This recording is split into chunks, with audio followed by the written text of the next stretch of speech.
जार्सिया नमस्कार। Unique education system के इस लाइव प्रोग्राम में आपका बहुत बहुत स्वागत है और मेरे को पूरा विश्वास है कि आप बहुत उत्साहित हैं इस प्रोग्राम को सुनने के लिए, क्योंकि मैं जब से ये प्रोग्राम चालू हुए लाइव मैं देख रहा हूँ आप लोगों के जो कमेंट्स आते हैं, आप लोगों का जो उत्साह है, जो आप लोगों का फीडबैक है, उससे पता लगता है कि आप जीवन में आगे बढ़ना चाहते हैं। हाँ, फर्क इतना है, दुनिया बदल रही है, परिवर्तन इस संसार का नियम है, तो हमें समय के साथ बदलना चाहिए और उससे कोई फर्क नहीं पड़ता। लेकिन क्या है डीएसएम, डायरेक्ट सेलिंग मेथड, अलग अलग लोग इसके बारे में बोलते हैं, कोई नेटवर्क बोलता है, कोई मल्टी लेवल मार्केटिंग बोलता है, लेकिन डीएसएम में ऐसी क्या ताकत है जो एक आम आदमी को ये खास बना देता है? ओनली खाली पैसे से नहीं, उसका पर्सनालिटी डेवलपमेंट, उसका बोलने बात करने का तरीका, पहनने का तरीका, उन सारी चीजों को कैसे इम्प्रूव करता है, क्या इस कॉन्सेप्ट में ताकत है? तो आज हम इसकी डिस्कस करेंगे कुछ समय आपके साथ और मैं आपको ये विश्वास दिलाता हूँ कि जब तक हम बात करेंगे आप ध्यान से सुनें और मेरा आपसे वादा है कि जब आखिरी तक जब हमारी बात होगी कुछ समय की, तो आपके हर प्रश्न का उत्तर आपको मिल जाएगा।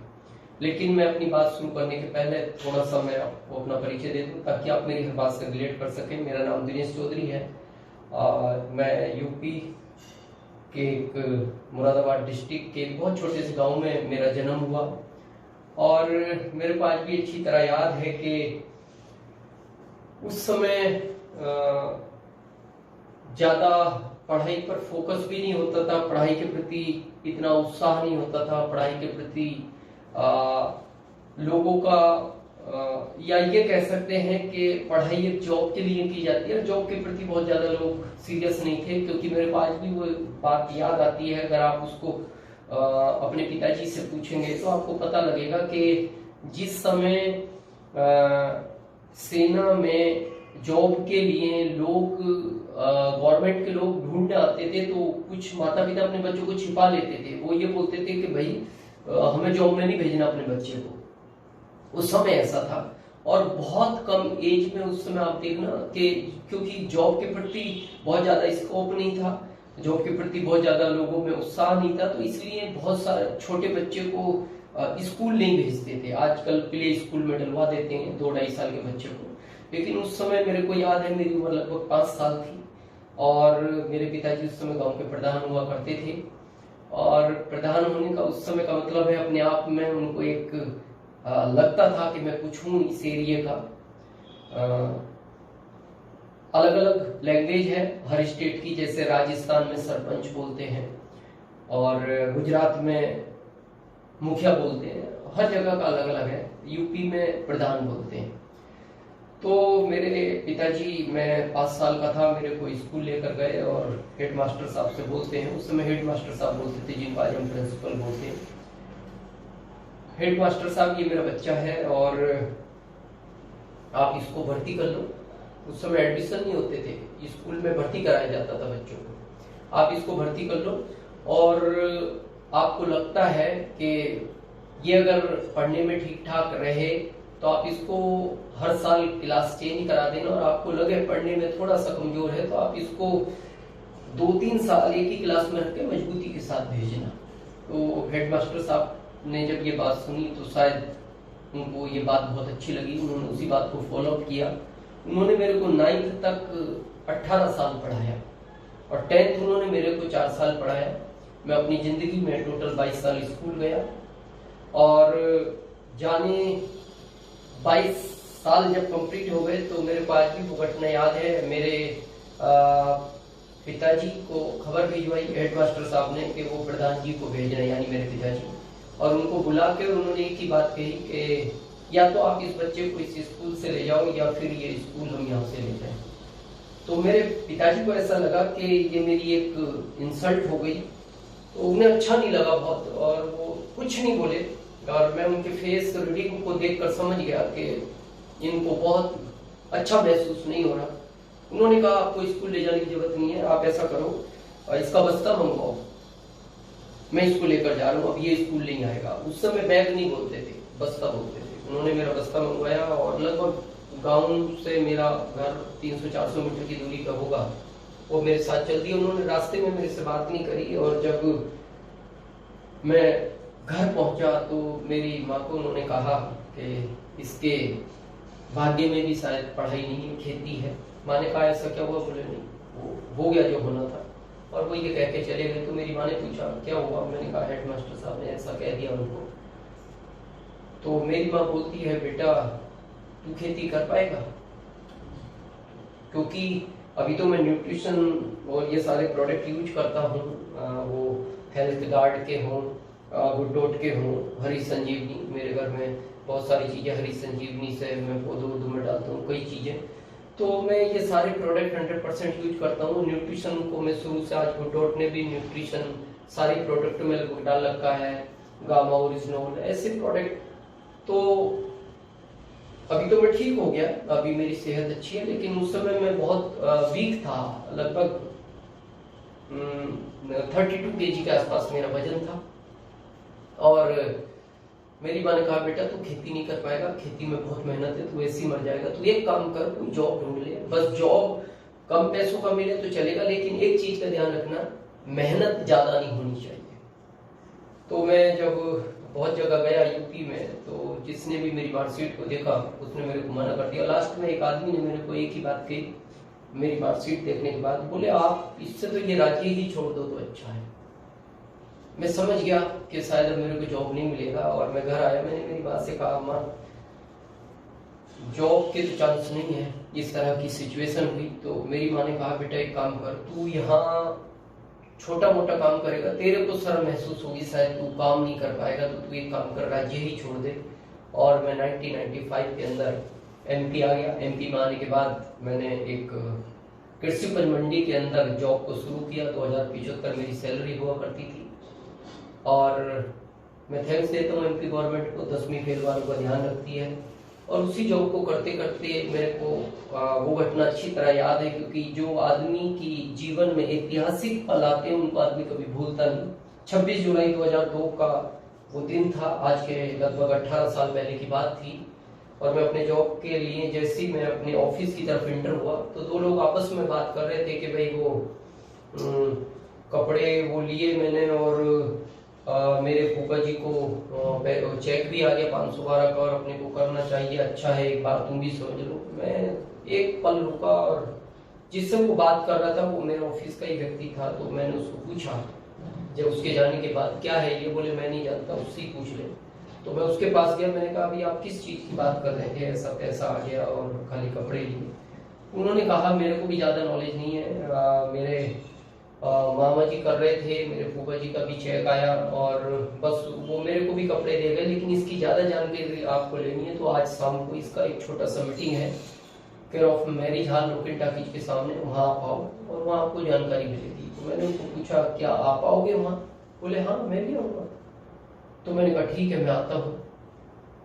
जब मैं वहां पहुंचा तो उस हॉल में 8 व्यक्ति थे, 9वां कोई था नहीं। 9वां में गया, 10वां कोई आया नहीं। आश्चर्य की बात है कि जिसने मेरे को बुलाया था वो नहीं आया, और उससे भी बड़ा आश्चर्य इस बात का है वो आज तक नहीं आया। तो बड़ा देखने के बाद लगा, लेकिन मेरे वहां 2 चीज क्लियर हुई। मैं आपको बताना चाहता हूँ कि मैं इस कॉन्सेप्ट में क्यों आया। एक तो मेरे को इसमें रॉयल्टी और एक सिक्योरिटी, सुरक्षा, इन 2 चीजों ने मेरे को बहुत इंप्रेस किया। और मैंने उस दिन ये डिसीजन लिया कि अगर ये सिस्टम में ताकत है और ये कहते हैं कि ये 5 साल में आदमी का जीवन बदल सकता है, तो काम तो करना ही है, तो 5 साल क्यों ना इसको किया जाए। लेकिन 5 साल पूरे जी जान के साथ करना है, और मैंने किया। आज मैं आपके सामने हूं। अगर आप इस सिस्टम में कामयाब होना चाहते हैं, और मेरे को पता है कि हम इस सिस्टम में जब आते हैं तो हमारा ड्रीम बहुत बड़ा होता है, क्योंकि ये सिस्टम दुनिया की वो ताकत है जो सब कुछ दे सकता है। तो हम आते तो इसी सोच के साथ हैं। तो मैं आपको 2 शब्द लिख रहा हूं, बड़े ध्यान से देखना।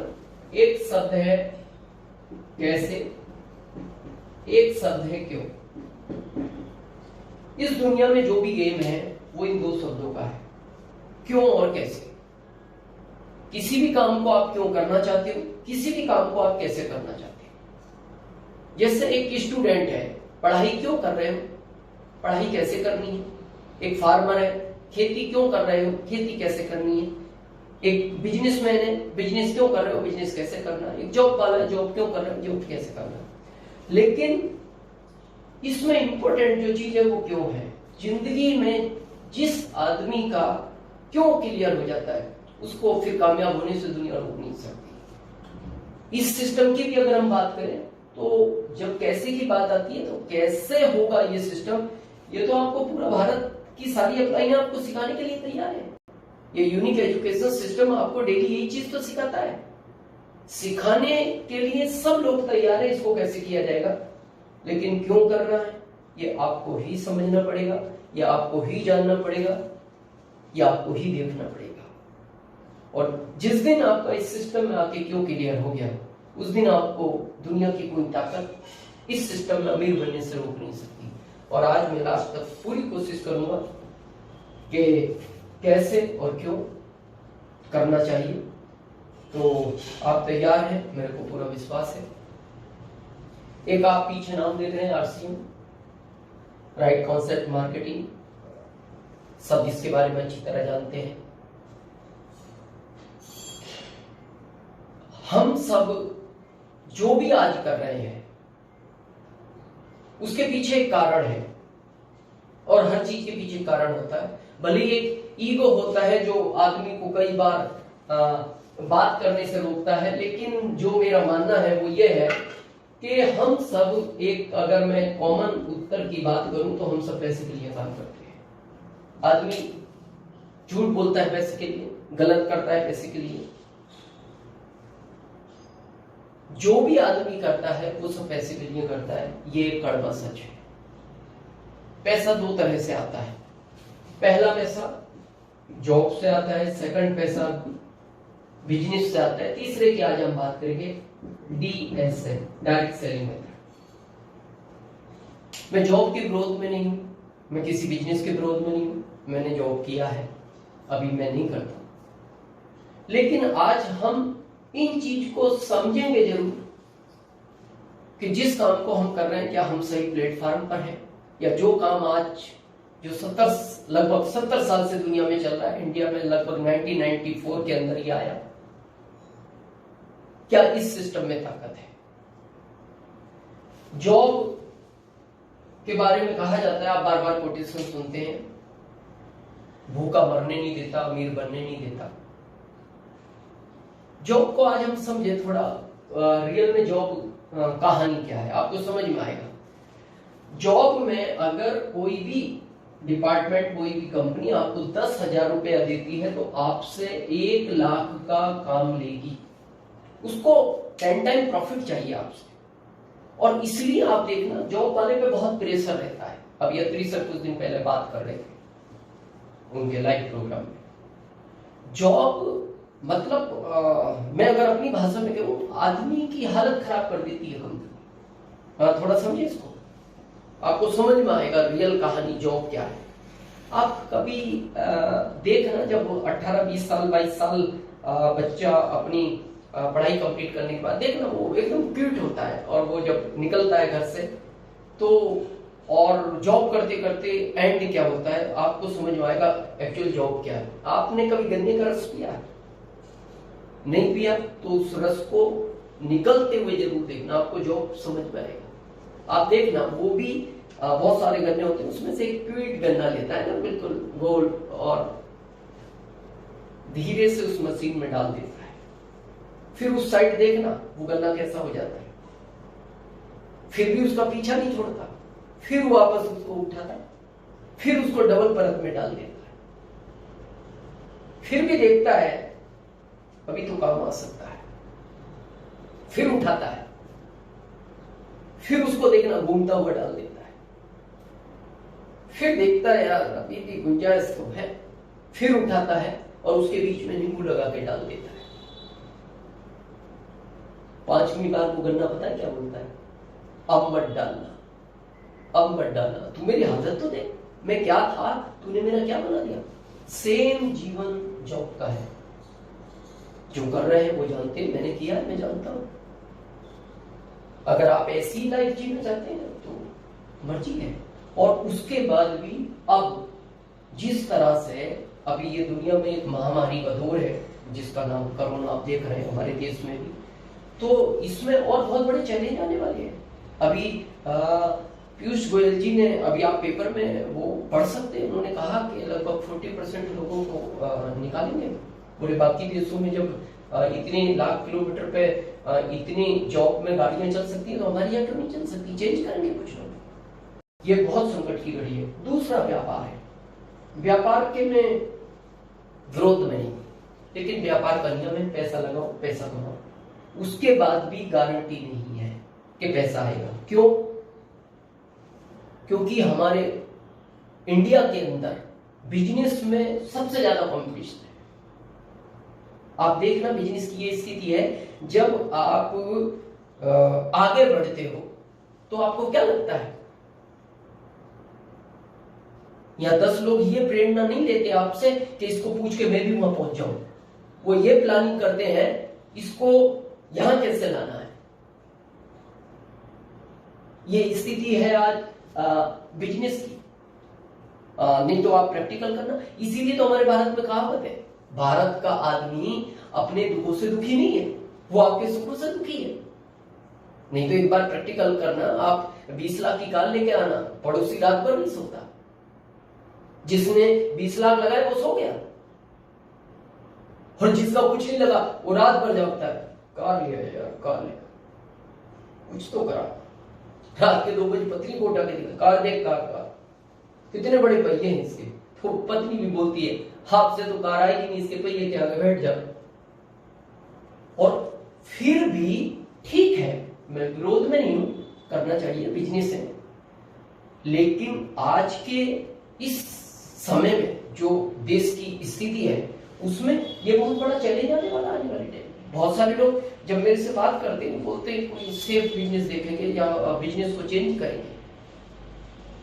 अब तीसरा है डीएसएम, डायरेक्ट सेलिंग मेथड। इसके अंदर भी जैसा भी रवि सर कह रहे थे कुछ समय पहले अपने प्रोग्राम में कि ये कोई लॉटरी नहीं है, मेहनत करनी पड़ेगी। लेकिन ये काम पूरी जिंदगी करने पड़ते हैं। ये काम 5 साल का कोर्स है। अगर 5 साल इसको आदमी लगातार बिना गैप दिए अपनी अपलाइन का कहना मानते हुए सिस्टम को फॉलो करते हुए अगर करता है तो मैं आपको बहुत जिम्मेदारी के साथ बताना चाहता हूं कि आने वाली 7 पीढ़ियों में आपके परिवार में कोई गरीब बच्चा जन्म नहीं लेगा। वो ताकत है इस कॉन्सेप्ट में। तो आप तैयार हैं 5 ईयर के? मेरे को पता है आपके कमेंट्स में आ रहा है कि आप रेडी हैं। तो हम समझें 5 साल का क्या कॉन्सेप्ट है ये। मैं प्लान बहुत ज्यादा आपको नहीं दिखाऊंगा क्योंकि आप जिनके साथ आए हैं वो आपको बता सकते हैं, या जिनके संपर्क में है, जो आपके रिलेटिव है या जो आपकी अप्लाई है, वो इस चीज में बताएंगी। लेकिन मैं थोड़ा सा कंफर्म आपको करवाना चाहता हूँ कि क्या है ये डीएसएम 5 साल का कोर्स। अभी हमारे ट्रेडिशनल चलता है जिसमें एक कस्टमर होता है, एक कंपनी होती है, बीच के कुछ मिडलमैन लोग होते हैं, retailer, wholesaler, stockist, CF agent. इनके ऊपर कंपनी ऐड करती है। जो प्रोडक्ट हमें 100 में मिलता है वो 55 में प्रॉफिट से तैयार होता है, बीच का 45 इनमें चला जाता है। ये आप सब जानते हैं। डीएसएम में लगभग 70 साल पहले क्या हुआ, इन बीच वाले लोगों को हटाया गया। कंपनी ने कहा मैं डायरेक्ट आपको डिस्ट्रीब्यूटरशिप देती हूँ, ये बीच का जो 45 है सिस्टम के तहत आप में बांट दिया जाएगा। बहुत लोग यह डाउट करते हैं क्या रियल में इतना कुछ हो सकता है। मैं एक लाइन में बताना चाहता हूँ इस 45 में ताकत क्या है। ये वो लोग हैं जिनके पास 5-5 करोड़ के बंगले, 1-1 करोड़ की कार, बच्चे विदेशों में घूमते हैं, 5 स्टार होटलों में रुकते हैं। किस चीज से? सिर्फ इस पैसे की ताकत से। जब अगर इस पैसे की ताकत से वो सब लोग वो चीज पा सकते हैं, तो यही पैसा जब आप और हम में बटेगा तो वो सारी ताकतें आप और हमको क्यों नहीं मिल सकती? मिल सकती है। यहां से इस सिस्टम का सफर स्टार्ट होता है। अगर सीरियसली आप इस सिस्टम में कामयाब होना चाहते हैं तो जैसी आपकी एंट्री हुई आप अपनी अप्लायंस से काउंसलिंग करो। मैं इसके स्टेप बता रहा हूं। पहला स्टेप 100% प्रोडक्ट यूज होना चाहिए, कोई एक्सक्यूज नहीं।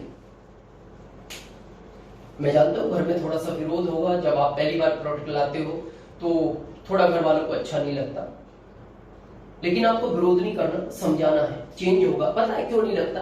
क्योंकि जो आदमी 20 साल से लक्स यूज कर रहा है, जैसे वो इसका सेंसेशन लाएगा तो पता है अंदर से एक आवाज आती है, ये वो तो नहीं है जो मैं 20 साल से यूज करता हूं। आप 20 साल से कोलगेट यूज कर रहे हैं, जैसे आप इसका पेस्ट, रेड पेस्ट, हमारे मतलब प्रोडक्ट की क्वालिटी, प्रोडक्ट की रेंज, डीएसएम का सबसे सही फार्मूला ये है कि डीएसएम के थ्रू जो प्रोडक्ट आते हैं उनकी ओरिजिनल की गारंटी होती है, क्वालिटी नंबर 1 होती है।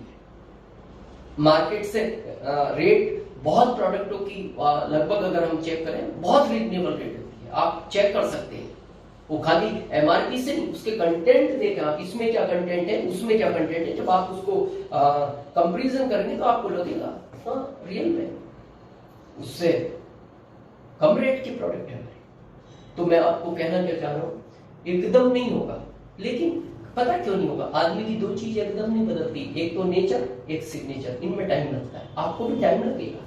मैं एक सिंपल बात पूछता हूं, आप 10,000 का जॉब करते हो, पता क्यों करते हो? क्योंकि आपकी थोड़ी सी लेट उठने की आदत है, तो आपने जॉब पसंद किया है 11 से 6 का। लेकिन अगर आपको आज एक इंफॉर्मेशन आए कि हम आपको 1 लाख का जॉब देंगे, लेकिन हमारी कंडीशन यह है कि आपको सुबह 6 बजे आना पड़ेगा और 1 बजे आप जा सकते हैं, क्या करेंगे आप? 90% लोगों का जवाब होगा यस मैं 1 लाख का करूंगा। कैसे कर पाओगे? क्योंकि आप तो उठते 11 बजे, जाना 6 बजे यहाँ तो उनका जवाब होगा मैं 5 बजे उठूंगा, मैं 5 बजे उठूंगा। तो इसका मतलब क्या किया आपने? आदत बदली 5 बजे उठने की। तो अगर आप 1 लाख के लिए इतनी आदत बदल सकते हो तो यहां करोड़ों बातें हैं, इस प्रोडक्ट को यूज करने की आदत भी बदलनी पड़ेगी। अच्छा 100% क्यों नहीं? आपने कभी इसका प्रोडक्ट यूज किया है? आप इसका प्रोडक्ट यूज करो। मैं नाम लूंगा, हरी संजीवनी हो, गुड डॉट हो, न्यूट्रिशन हो, हेल्थ गार्ड हो। आप हमारे पास ब्रांड तो देखो किस तरह।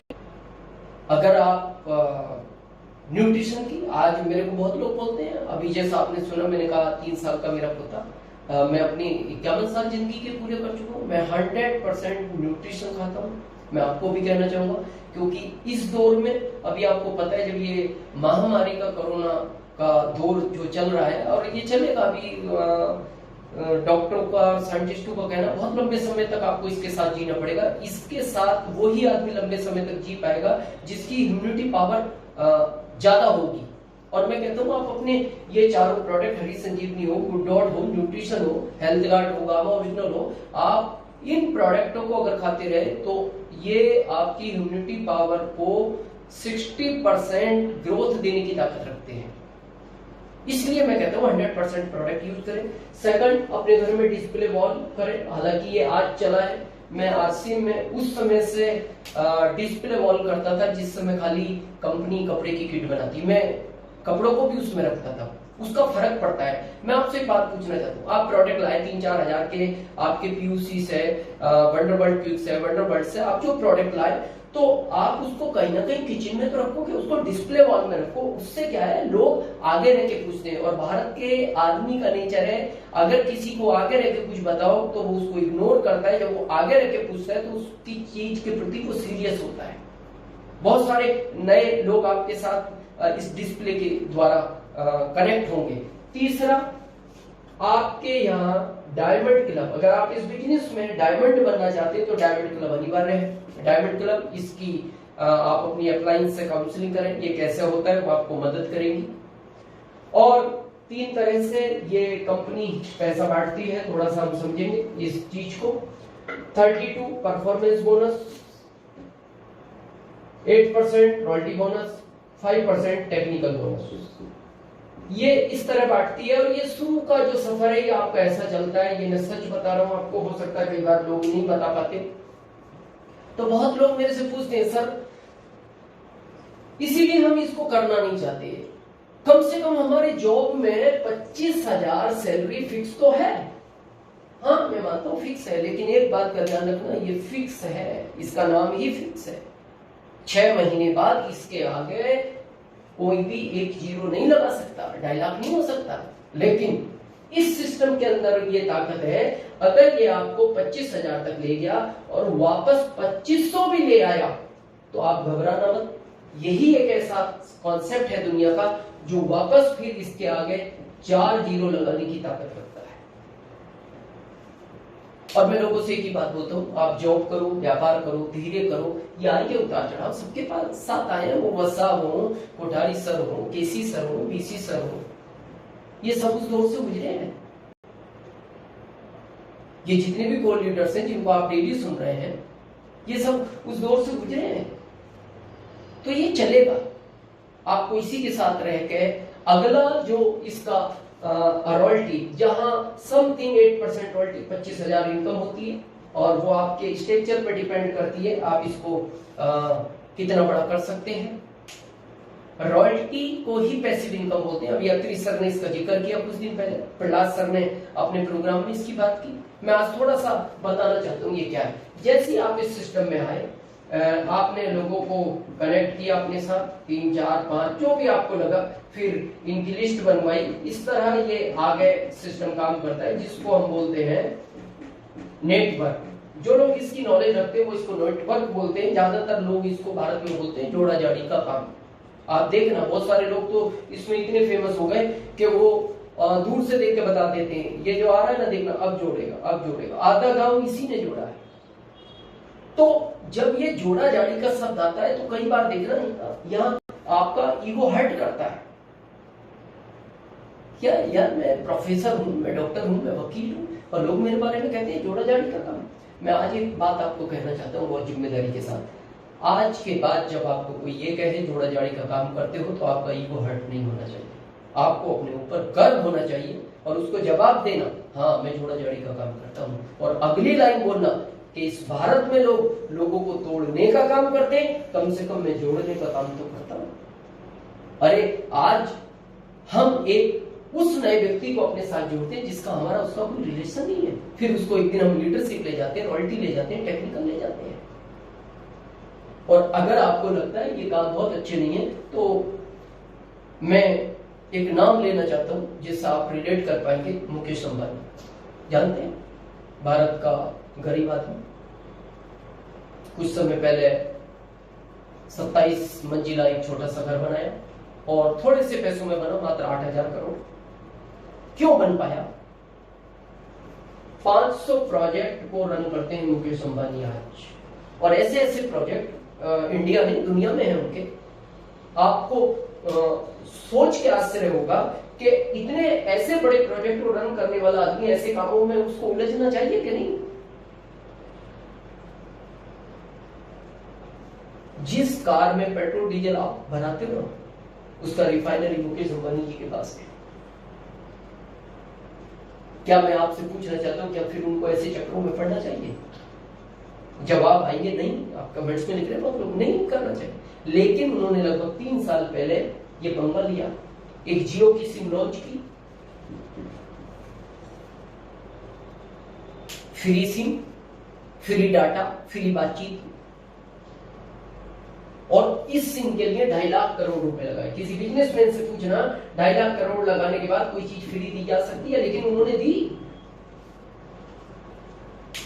कितना ही स्टाफ, कितनी प्रशासनों से उनका कई बार विरोध हुआ होगा, जहां टावर खड़े करने गए कितनी चैलेंज आए होंगे। पूरे भारत की रोड खोदनी थी, नंबर 1 का फाइबर बिछाया उन्होंने भारत में, 100 Mbps की स्पीड, जो आज भी कई देशों में नहीं है। क्या उलझना था इसमें? लोगों ने पूछा क्या है, क्यों पढ़ना चाहते इस चक्कर में, इतना झंझट, इतना पैसा खर्च करने के बाद फ्री पढ़ रहे हो? उन्होंने कहा ये एक्टिव इनकम है, जब तक मेरे अंदर टैलेंट है मैं पैसा कमा सकता हूँ। जरूरी नहीं है वो टैलेंट मेरे बच्चों के अंदर हो, आने वाला समय क्या हो कुछ नहीं कह सकते, लेकिन ये जो मैं अभी नेटवर्क तैयार कर रहा हूं इसी को पैसिव इनकम बोलते हैं, जिसको रॉयल्टी बोलते हैं।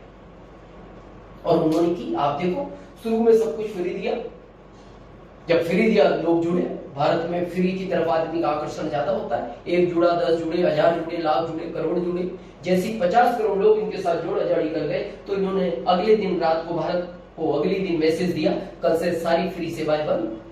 लोग टेंशन में आ गए, बोले अभी तक फ्री क्यों था? बोले आपको आदत लगाई। बोले आप पैसा क्यों लेना चाहते हो? बोले 2.5 लाख करोड़ लगाया यार, पैसा क्यों नहीं चाहिए मेरे को?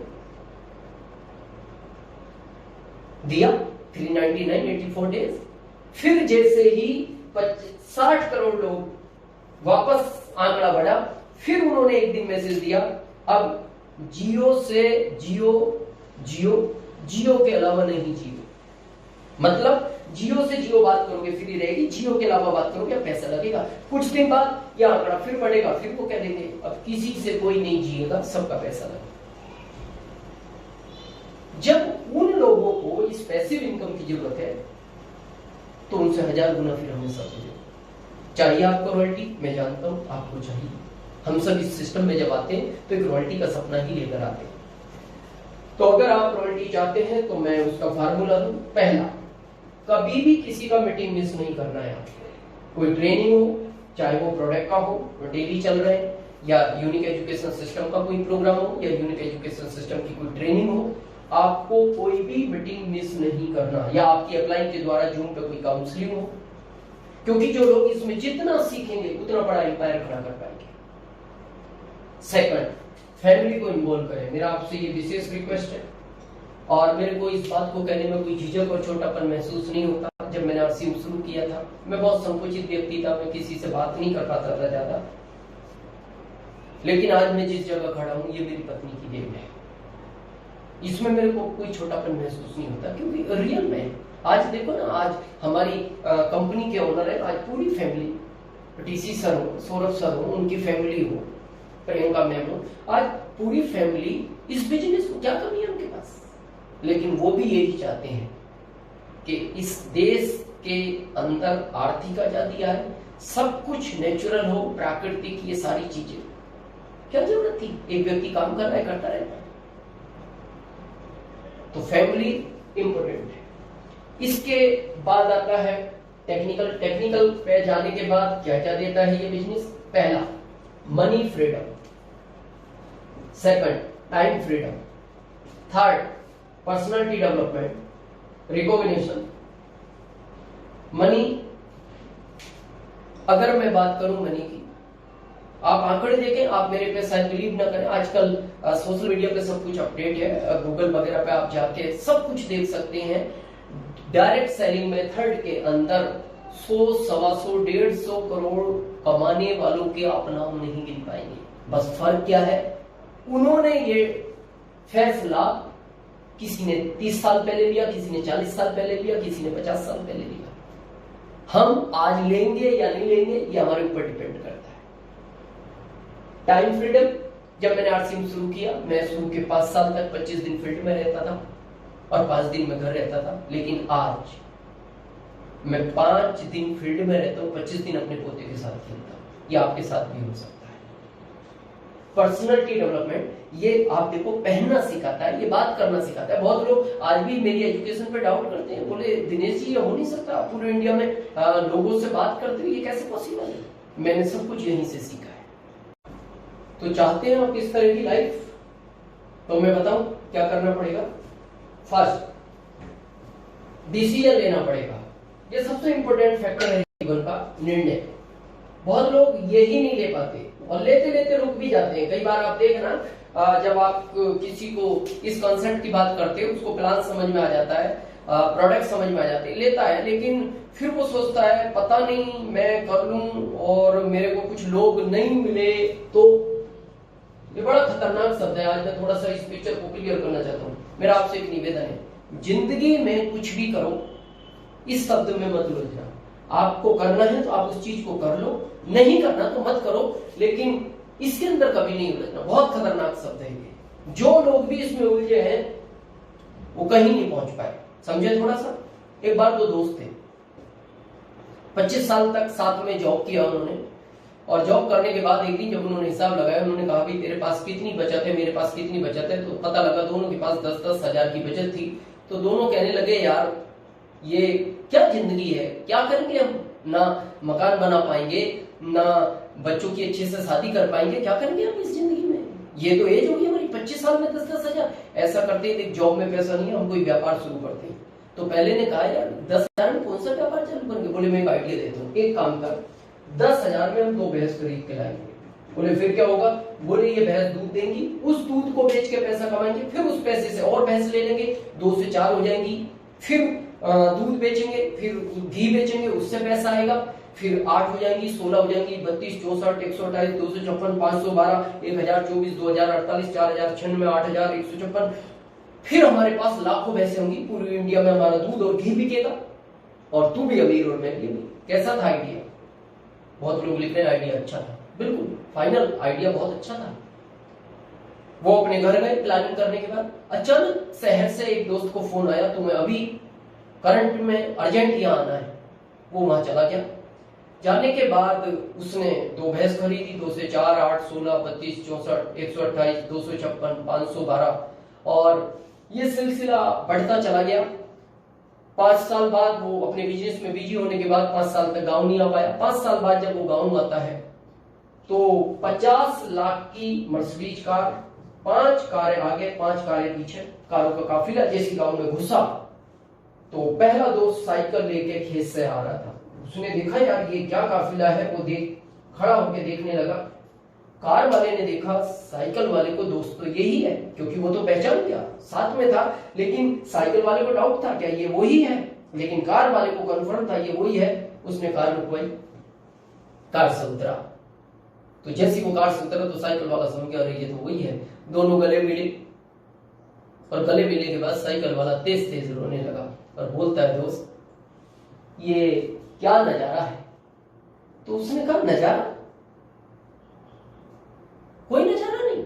अरे आज के 5 साल पहले तूने तो प्लानिंग की थी कि 2 भैंस ले लो, 4 होंगी, 8, 16, और मैंने शहर जाती वो काम शुरू कर दिया। आज मेरे पास लाखों पैसे, पूरी इंडिया में मेरा दूध और घी बिकता है। आज मेरे पास ना पैसे की कमी है, ना बंगलों की कमी है, ना कारों की कमी है। लेकिन उसने उसको कहा प्लानिंग तो तुमने भी की थी, तुम्हारा क्या हुआ? बोले जब मैं रात को गया मैंने मेरी पत्नी को सारी कहानी बताई, मेरी पत्नी बहुत खुश हुई।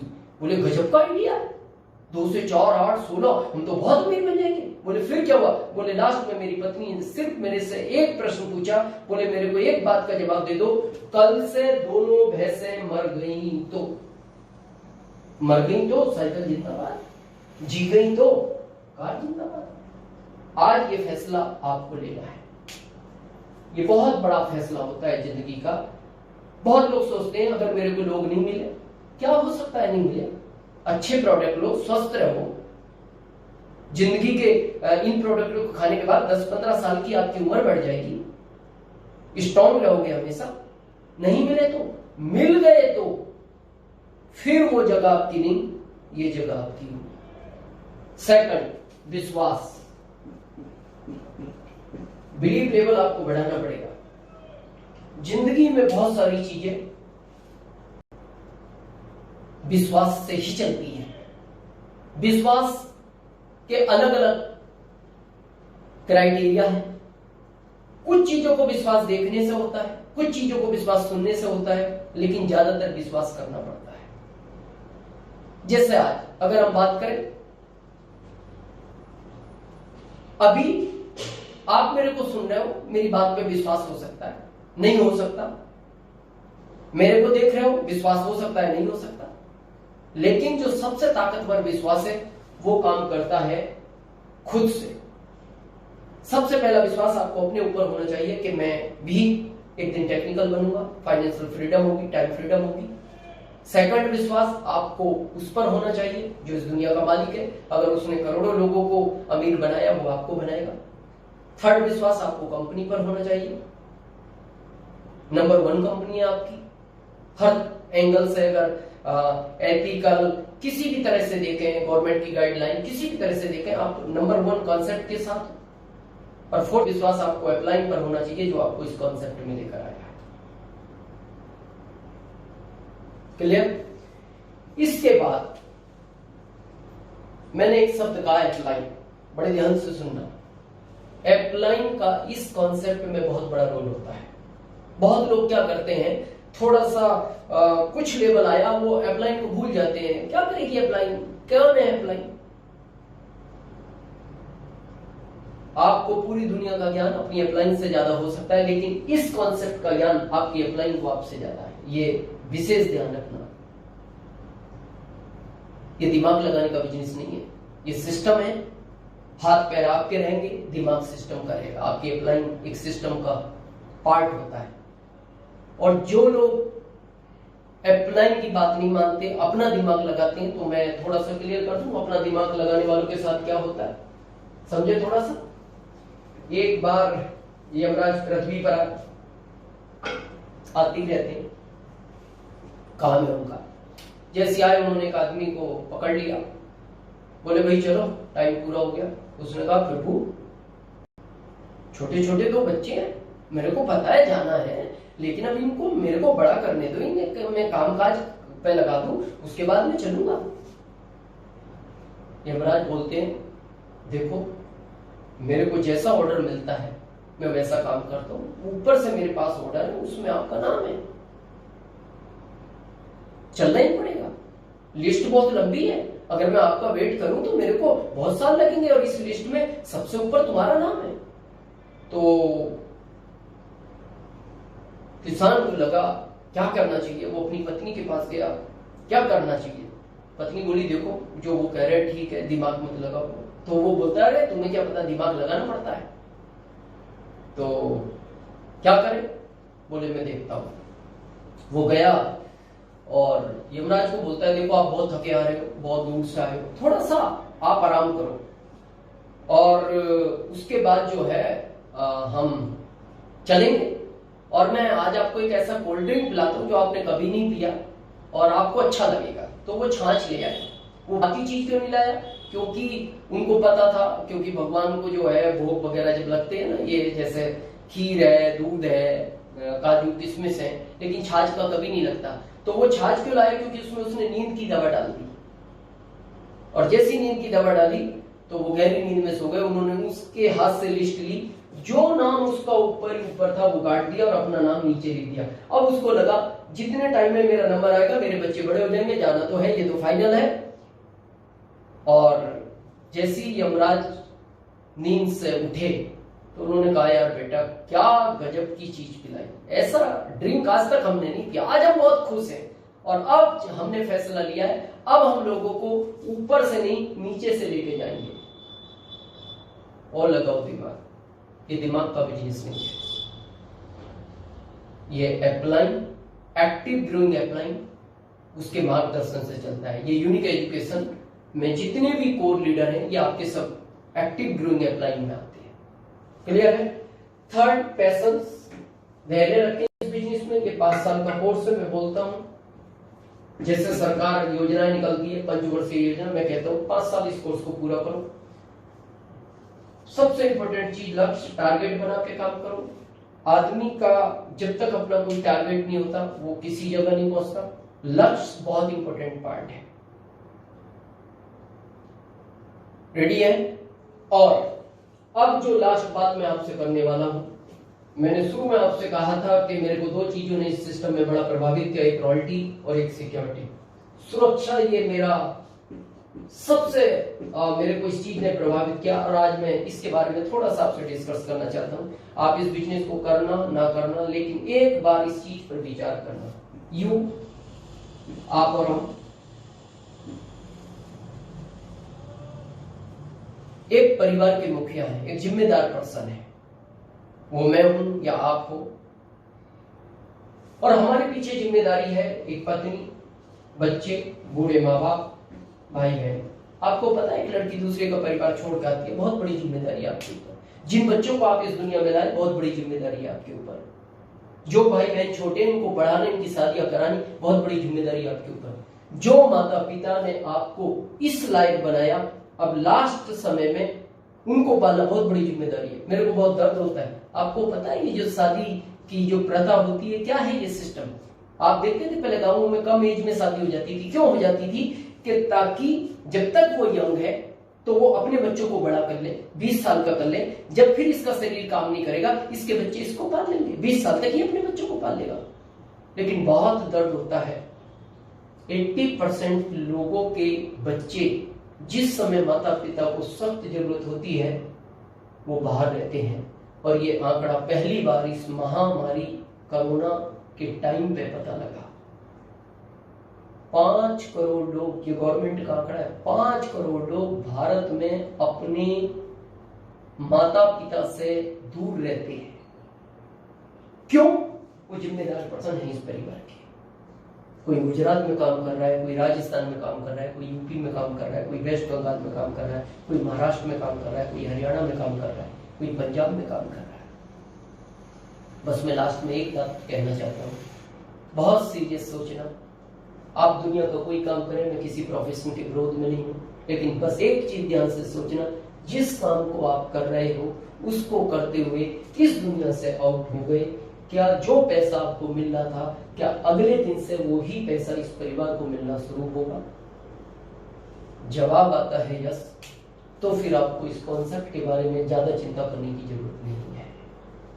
लेकिन अगर जवाब आता है कि मेरे बाद वो पैसा इसमें से तो किसी को नहीं मिलेगा, तो फिर ये सिस्टम अगले 7 जनरेशन तक इनको पैसा देने की ताकत रखता है।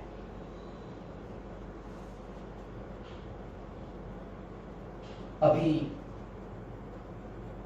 जब ये महामारी के दौर में आपको पता है बहुत सारे लोग इधर से इधर पलायन कर रहे हैं, तो शायद बहुत सारे माता पिता ने कहा बेटा बहुत साल तुम दूर रह लिए, अब तुम गाँव आ जाओ, हमारे पास रहो, जो है जो हम खा रहे हैं वो आपको भी खिलाएंगे, छोड़ दो सपने। जब दुनिया में आपको कुछ हो गया तो फिर कौन जिम्मेदार है? हमारा, तुम्हारे बच्चों का। लेकिन आपको पता है बहुत सारे लोग इस यात्रा को पूरी नहीं कर पाए, नहीं पहुंच पाए अपने माता पिता के पास। रास्ते में ही कुछ एक्सीडेंट में, कुछ भूख में, पता नहीं किस तरह छोड़ गए इस दुनिया को। मैं आपसे पूछना चाहता हूँ, अब कौन जिम्मेदार है इसका? मैं बस लास्ट में अपनी बात खत्म करूंगा।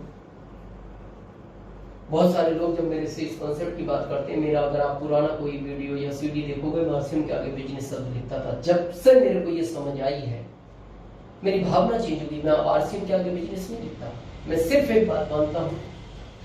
लगभग 17 साल पहले किसी ने मेरे घर में एक दीपक जलाया, मेरे घर में रोशनी हुई, मैंने 2 जलाए, 4, इस तरह ये आगे बढ़ता गया। और मैंने भारत में जिसने भी मेरी बात मानी, मैंने आज बहुत सारे घरों में इस दीपक को जलाया है। बहुत सारे लोग मेरे से पूछते हैं सर ये दीपक लोग क्यों नहीं जलवाना चाहते? पता क्यों नहीं जलवाना चाहते?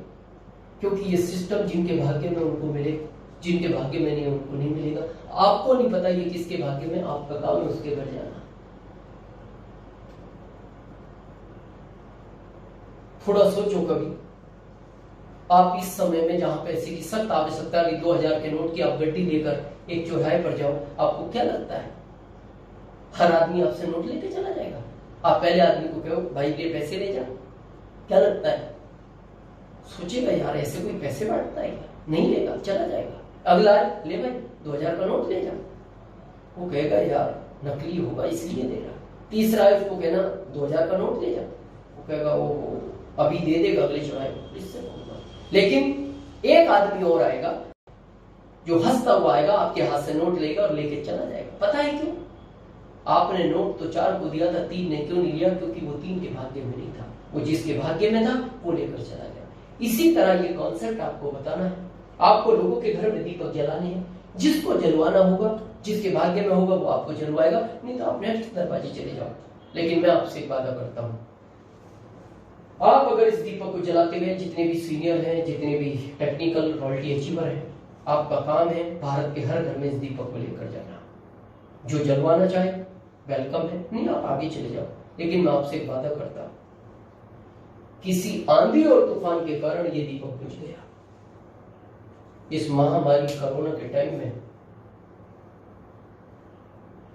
लाखों दीपक बुझे हैं इस दुनिया में, लाखों।